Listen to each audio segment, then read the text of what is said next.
Le tueur aurait crié Allah Akbar. Encore une fois, d'horribles et lâches attaques perpétrées par de grands malades, déséquilibrés, viennent entacher l'image de la religion musulmane, déjà bien écornée par de nombreuses ambiguïtés. Allons tout de suite dans le vif du sujet, sans détour, et parlons de ce sujet qui fait si peur. L'islam est-elle une religion de guerre? Oui ou non? Qu'en est-il du djihad? Et pourquoi des gens tuent au nom de cette religion? Tout d'abord, avant de répondre à ces questions, sachez que nous n'avons rien à cacher. Bien au contraire, nous tenterons d'être les plus transparents et clairs possibles à ce propos. Alors premièrement, qu'est-ce que le djihad? Le terme djihad signifie lutte en arabe. Toute lutte est considérée en islam comme un djihad. Le Coran, dans certains versets, traite de lutte armée, ce qu'on appelle qital. C'est la forme de djihad que prétendent adopter les terroristes dans leurs attaques. Maintenant, analysons concrètement les faits et principes de l'islam. Qu'est-ce que le qital ou djihad armé en islam? Le qital, c'est la guerre. La lutte armée conventionnelle est légiférée. Chaque nation qui compose ce monde dispose dans sa constitution ou dans son code civil de lois officielles régissant les situations de conflit ou de guerre. Le djihad, c'est donc la loi musulmane permettant de se battre pour sa terre, pour ses principes ou pour son idéal. Jusqu'ici, donc rien d'étonnant ou d'ambigu ou d'inacceptable dans le qital armé. Le prophète de l'islam a combattu pour défendre son idéal et ses terres, tout comme bien des prophètes bibliques avant lui l'ont fait. Daniel, Salomon et bien d'autres prophètes dans les Anciens et Nouveaux Testaments ont fait la guerre, eux aussi. L'islam étant considéré comme la continuité du judaïsme et de la chrétienté, il est tout à fait normal que le prophète de l'islam ait effectué les mêmes actes que ses prédécesseurs. Si le prophète de l'islam a ainsi fait la guerre, il a délimité des règles conventionnelles qui doivent être scrupuleusement respectées par les croyants musulmans. Ainsi, selon la loi musulmane, issue du Coran, le qital ou djihad armé ne peut être effectué par un membre isolé, encore moins par un groupe non reconnu ou une faction rebelle. Il se doit d'être officialisé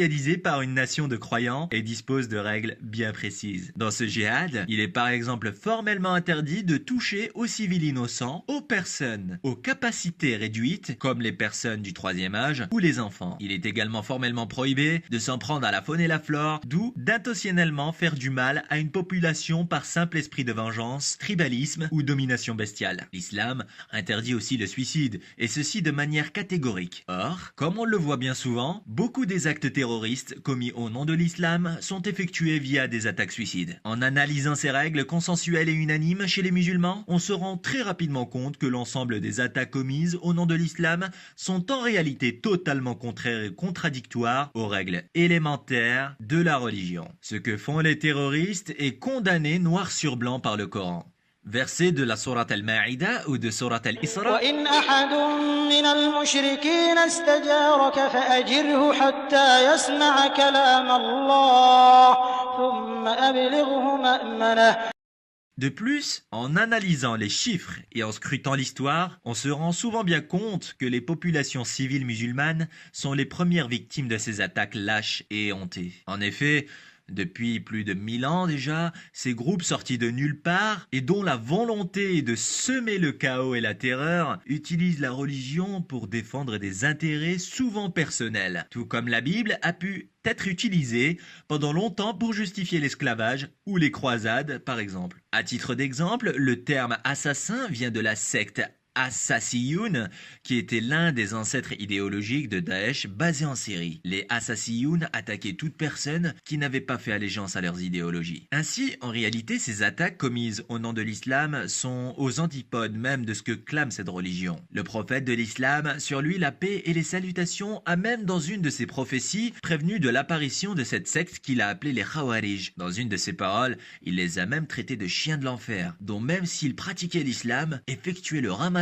ou la prière, comme les musulmans, devaient être combattus et chassés par les musulmans de toutes leurs forces et âmes. Par conséquent, si la prochaine fois vous entendez parler d'une attaque contre des civils, sachez automatiquement, sans même chercher à creuser davantage, que cet acte ne peut être commis par un bon musulman. Et ceci même si l'auteur de cet acte s'appelle Rachid, Kader ou Jean-Édouard, qu'il ait crié Allahu Akbar ou Vive la Savoie libre, ou même qu'il ait fait allégeance à quelque groupe que soit, son acte ne peut être affilié à l'islam l'islam, car l'islam, dans ses lois les plus fondamentales, condamne et lutte contre cet acte. Merci à tous pour votre attention dans cette vidéo. Merci également de partager cette vidéo au plus grand nombre afin de lutter contre le faux là où il se trouve, de propager la vérité à la lumière du savoir et de la connaissance. Nous parviendrons à lutter contre le faux et la barbarie, ensemble, quelle que soit notre foi, notre couleur ou notre frontière.